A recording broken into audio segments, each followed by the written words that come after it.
সরকারের উচিত এই ববি হাজরা সাহেবের পিছনে গোয়েন্দা লাগানো। তার আসল উদ্দেশ্য কী এটা খুঁজে বের করা। সে কি দেশের ভিতরে একটা অশান্তি সৃষ্টি করতে চাইতেছেন এবং সরকারকে কি বিপদে ফেলতে চাইতেছেন?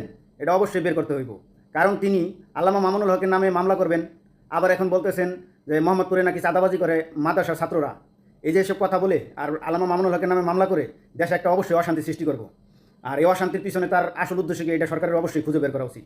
আর এটা তাকে বোঝানো উচিত যে এই দেশে ইসলামের বিপক্ষে লাগলে, আলেম ওলামার বিপক্ষে লাগলে কেউ সফল হয় না, বরং সেই দলেরই ক্ষতি হয়। এটা পিছনে ইতিহাস ঘাটলেই বোঝা যায়। এবং সরকারের আরেকটা ব্যাপার মাথায় রাখা উচিত, এই ববি হাজার সাহেব কিন্তু প্রথমে ওই চাটাচাটির দল জাতীয় পার্টিতে ছিল, সেখান থেকে বের হয়ে নিজে একটা দল গঠন করছেন। দল গঠন করার পরে তিনি বক্তব্য দিয়েছিলেন যে বাংলাদেশে আওয়ামী লীগ বিএনপি সবচাইতে বড় দল, তার দল একদিন আওয়ামী লীগ বিএনপির চাইতে বড় দল হবে। এখন এই যে অশান্তি সৃষ্টি করে দেশের মধ্যে একটা ঝামেলা লাগাইয়া এই বিএনপি সরকারকে বিপদে ফেলাইয়া তার দল আবার নতুন করে মনে করেন যে চাঙ্গা করার কোনো উদ্দেশ্য আছে কিনা, সেটা কিন্তু অবশ্যই খতিয়ে দেখা উচিত। আর তাকে বোঝানো উচিত বাড়াবাড়ি ভালো না, বাড়াবাড়ি না করাই ভালো। আর ইসলাম আর আলেমের বিপক্ষে না লাগাই ভালো। আলেম আর ইসলামের বিপক্ষে লাগলে তার ফল ভালো হয় না, হবেও না ইনশাল্লাহ।